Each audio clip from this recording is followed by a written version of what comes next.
The key slipped from my fingers, Asian and clattered onto the marble like a gunshot in the silence of our penthouse hallway.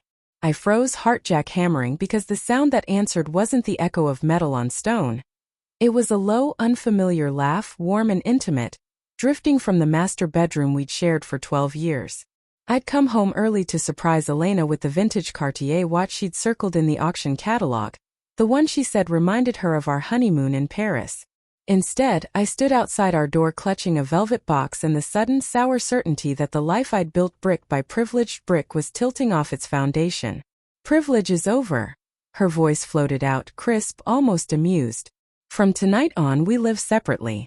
You keep the penthouse, I'll take the beach house. The lawyers can sort the rest. A man answered, soft baritone, the kind that belonged in boardrooms, not our bedroom.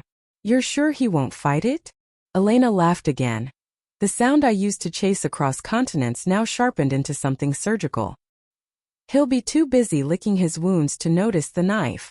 My lungs forgot how to work. I pressed my spine to the wall, the watchbox cutting into my palm. 12 years of whispering her name in the dark, of learning the exact pressure of her fingers on my wrist when she was anxious, of believing the empire we'd grown together was proof against ordinary rot, and in one breath she declared it disposable. I should have stormed in. Instead I crept backward, silent as a thief, and took the service elevator down to the garage.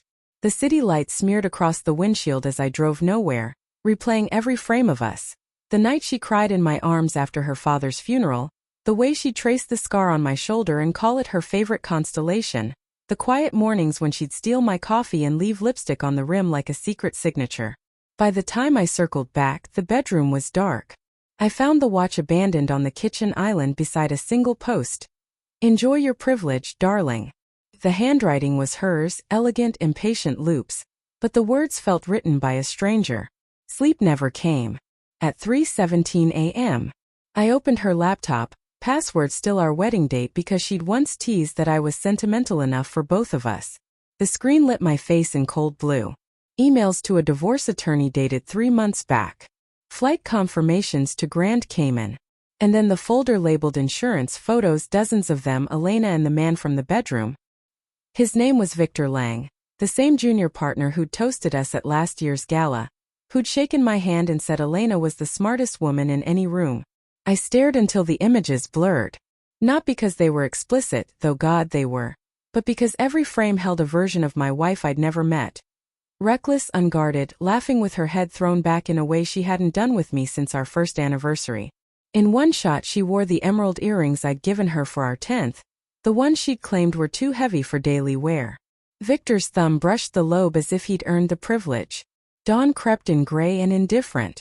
I brewed coffee I didn't drink and waited on the terrace, city waking 38 floors below.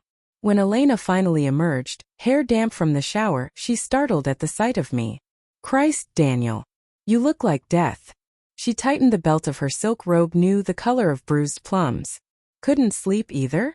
I set the open laptop on the table between us. The photo on screen showed them tangled in sheets that used to be ours. Her gasp was small, almost polite. How long? My voice cracked like cheap plaster. She didn't flinch. Does the timeline matter? You wanted numbers, here's one. I stopped pretending 6 months ago. Pretending what? The question scraped out raw. That your money still impressed me. That your apologies for missing birthdays fixed anything.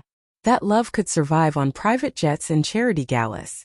She crossed to the railing, wind tugging strands from her chignon. I woke up one day and realized I'd become a trophy with opinions. You never said. Because you never asked. She turned, eyes bright with unshed tears, or maybe just the sunrise. You asked how the merger went, how the Hamptons house Reno looked in renderings. You stopped asking how I felt the day we signed the prenup. I wanted to argue, to list the nights I'd held her while she mourned miscarriages we never told anyone about, the mornings I'd canceled meetings because she couldn't get out of bed. But the words curdled. She was right about the silence. I'd just mistaken it for peace. Victor's voice drifted from the hallway. Bare feet on marble, casual as morning. Elena? The car's downstairs. He appeared in boxers and one of my old Harvard t-shirts, the one she used to sleep in when we were broke and happy. Seeing me, he froze, then had the decency to flush. Elena didn't look at him. Give us a minute. He hesitated, then nodded and disappeared. The front door clicked shut behind him like a period at the end of a sentence I hadn't finished reading. I found my voice. The beach house. You planned this down to the real estate. I planned an exit, she corrected. You can keep the cars, the vineyard shares, the jet card. I kept the things that still feel like mine.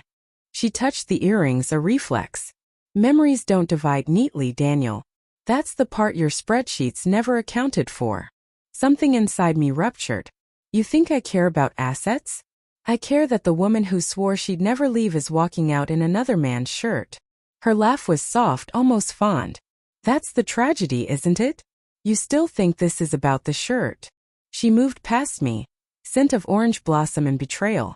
In the bedroom she packed with ruthless efficiency, dresses folded like origami, the photo of us at Machu Picchu face down in a drawer. I stood in the doorway, useless. At the threshold she paused, hand on the frame. I loved you once with everything I had. Then I ran out of everything, and you didn't notice. The elevator swallowed her. The penthouse settled into a hush so complete, I heard the watch ticking in my pocket, second hand racing toward a future I no longer recognized. I stayed on the terrace until the sun burned the fog off the bay. Somewhere below, a new life accelerated away in a town car. I opened the velvet box, lifted the Cartier, and let it fall 38 floors. It glittered once against the sky before vanishing into the city's indifferent mouth. Privilege, it turned out, was just the space between believing you're safe and discovering the door was never locked.